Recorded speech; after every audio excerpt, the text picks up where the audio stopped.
Magiging useless pa rin kung magpapa-software ka sa negosyo niyo para i-automate, para, madugtong yung mga operations niyo, madugtong yung mga procedures niyo. Magiging useless pa rin 'yan lahat kung mawawala ang isang bagay na napakaimportante para maiwan mo yung negosyo mo. Kasi lahat ng mga isa sa mga bagay 'no, isa sa mga rason kung bakit ka magpapa-software or isa sa mga para mag-cloud ka, para mag-automate ka, synchronize mo yung operations mo para maiwan mo at gumana siyang mag-isa. Tapusin mo 'tong video na 'to dahil bibigyan kita ng isang bagay lang na hindi mo dapat ma-miss out before ka mag-acquire ng kahit anong software para sa negosyo mo. Hi, kung ngayon lang pala tayo nagkita, ako nga pala si Kyle. 4 years ang experience ko sa US bookkeeping. At sa local naman ay tumutulong akong mag-design ng bookkeeping system para mapagdugtong ang operations at back office. At sa 4 na taon ko sa paggagawa niyan, ikukuwento ko na bakit nagfe-fail pa rin yung negosyo kahit na in-applyan namin ng gano'ng system. Nang napagdugtong pa rin namin ng operations at accounting, bakit nagfe-fail pa rin o bakit hindi gumagana? At ise-share ko ang isang realization ko 'yan dito, okey? Bago tayo magsimula, kukuwentuhan ko muna kayo. Sa 4 na taon kong tumutulong sa mga US na mga businesses at sa mga lokal, may nakakaligtaan tayong isang bagay na hindi ko na-realize dati. Kasi isa ako sa mga nag-a-advocate na magsistema na, mag-software na para mas mapadali, mas mapa-automate, at mas mapa-simplify at mas maraming oras ka as a negosyante o mas magiging effective yung mga empleyado mo at mas madali mong ma-track lahat by numbers. Ang performance, ang pera, ang finances, lahat may metrics na using numbers. May data ka na basically. Isa ako sa mga nag-a-advocate niyan. Kahit nga silipin niyo yung YouTube channel ko na automation playlist, tsaka negosyo talks. Lagi kong sinasabi na isa ako sa nag-a-advocate na i-digitalize niyo yung mga negosyo niyo kasi importante 'yan. Pero may nakaligtaan pala akong isang bagay na napakaimportante. Maikukuwento ko sa inyo. May naging isang ano ako, may naging isang client 'no, na ano, may naging isang client ako na nadugtong namin yung operations at yung back office, which is yung accounting at saka administrative, pagta-track ng collectibles, payables, at saka expenses at saka mga finances kaperahan, lahat ng bank account nila, lahat ng mga na-track lahat. At gamit na gamit din sa operations para mag-track ng inventory, mag-track ng petty cash, mag-track ng mga expenses, at saka mag-track ng, ah, employee performances at saka mga overview din ng finances at mga reports, gano'n. Napa-simplify namin 'yun, madali na lang. Kaso throughout the time, hindi na siya napoporma. Kasi kapag ako kasi ang nag-set up ng accounting software, ako nag-set up ng software sa negosyo, sinasamahan ko 'yan ng SOP, procedure, na base sa negosyo niyo. Kasi iba-iba kasi process ng bawat negosyo, eh. Kaya kailangan kong gawan ng standard procedure para tamang magamit yung accounting software. Kasi ito yung nakaligtaan ko. Nabigay namin yung SOP, nabigay namin yung procedure, nabigay na at na-turnover namin ng tama. Sa first months, first 6 months, first year, smooth. Pero dumaan yung more than 1 year, parang pumapangit yung books, pumapangit yung libro, hindi na nakukuha yung data ng tama, hindi na siya accurate, yung inventory missing, may mga missing na. Tsaka yung pati yung may-ari medyo naguguluhan na rin sa reports kasi hindi na-execute at na-implement ng tama. At ito yung na-realize ko, hindi pala software ang solusyon. Nakakatulong siya para mapadali, para maging efficient yung business, pero hindi siya yung primary factor para maiwan mo siya at hindi rin siya yung isang factor para gumana siya at makuha mo yung data na gusto mo. Ito na-realize ko sa someone 'no, na napaka-hands-on sa digitalization ng processes. Napakaimportante pala talaga ng in-depth monitoring. Useless yung software, useless yung pag-automate niyo sa lahat ng mga task, useless yung data, useless yung lahat. Kung wala namang tao na nakaatas o walang something para mag-monitor niyan para sa'yo. Ano ba purpose kung bakit tayo nag-digitalize? It is to simplify the process, mapadali yung trabaho sa operations, at the same time, madali mo siyang ma-monitor. Kahit na napadali natin yung monitor at napadali natin yung process, the fact na wala pa ring magmo-monitor despite na madali na lang siyang i-monitor, useless siyang na-implement sa negosyo. May kaibigan akong negosyante nagtanong sa akin, "Kyle, naguguluhan ako sa process ng finances ko. Paano ko gagawin na mapadali yung medyo may approval system sa finances ng madali? Na may isang bangko na lang na magdi-disperse ng expenses at hindi na hahawak at hindi na magdi-disperse ng pera yung kahera." Kasi yun yung challenge niya, eh. Gusto niya na kapag may expenses lalabas is isang bangko na lang, through check or credit card.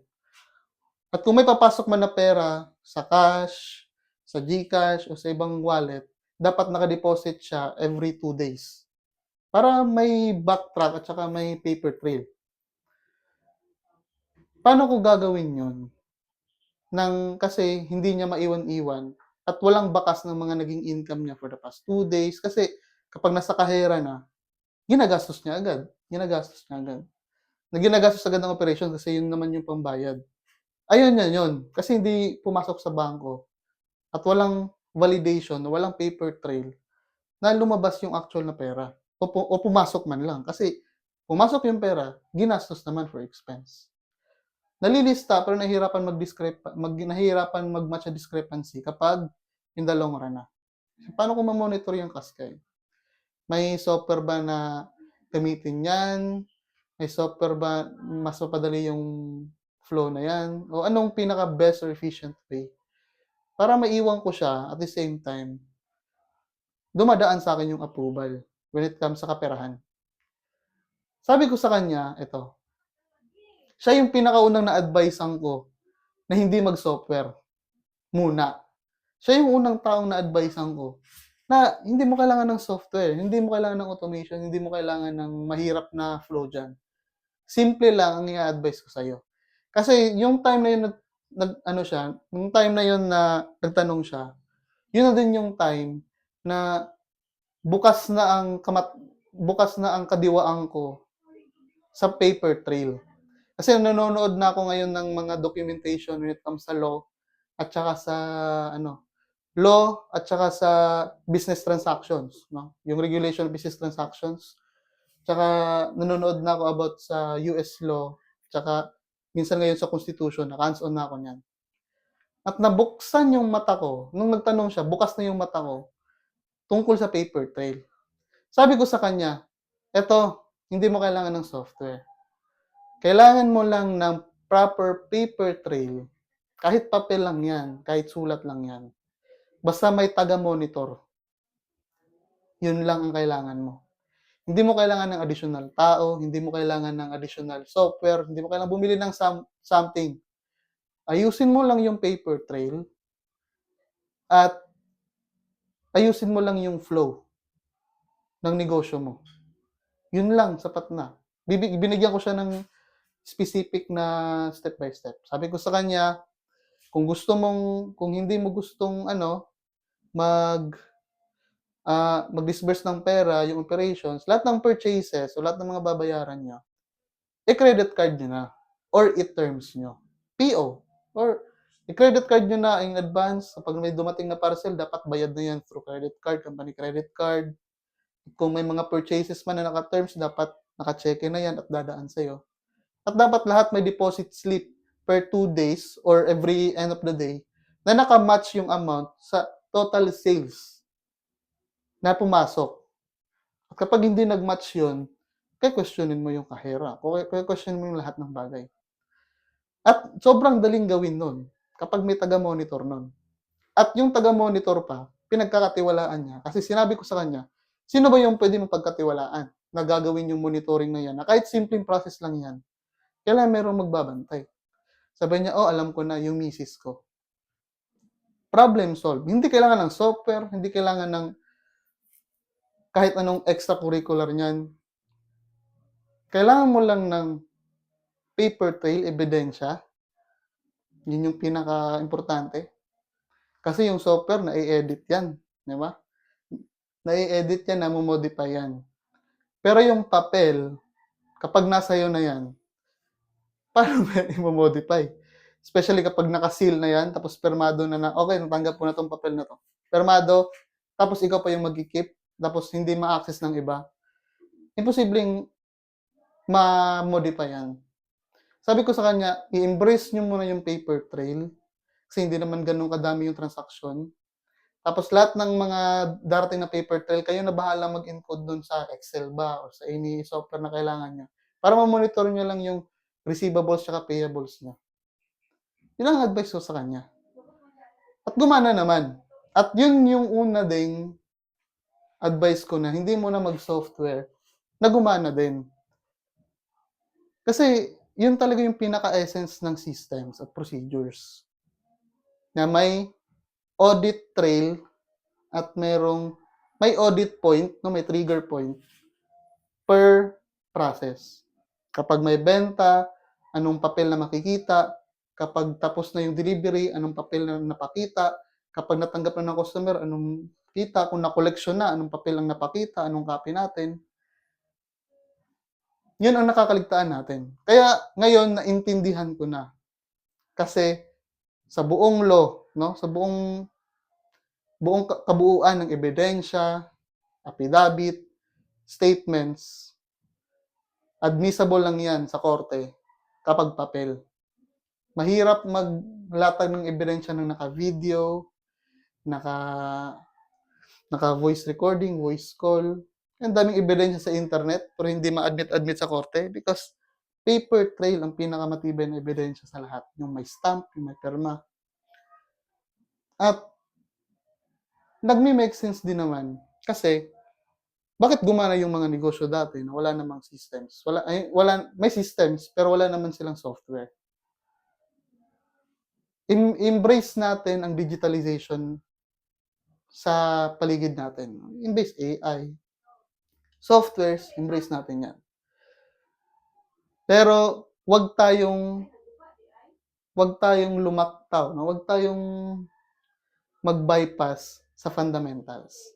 At ang fundamentals ay ang magkaroon ng proper audit trail, magkaroon ng accountability sa business, at standard procedure na may monitoring. At yun lang gusto kong i-share ngayong araw na to, ngayong episode na to. Gusto ko lang siyang ilabas na to. At sana may natutunan din kayo sa gusto kong ipaintindi. Na kahit na kinain ko yung sarili kong paniniwala na software ang kailangan para mas mapadali yung business. Sobrang totoo naman, mapadali. Pero madali din siyang ma-modify, madali din siyang gawan ng paraan. Pero may point ng buhay na kailangan mo na talaga ng computers. Kailangan mo na talaga ng software. Hindi habang buhay paper trail. Hindi mawawala ang paper trail, pero hindi habang buhay na paper trail ka lang nakafocus. Kailangan mo na rin ng software kailangan mo na rin ng software pagdating ng panahon. Depende sa scale ng negosyo nyo. Pero ang sinasuggest ko sa inyo, pinaniniwalaan ko, fundamentals, papel. Ayos? Yun lang. Maraming salamat.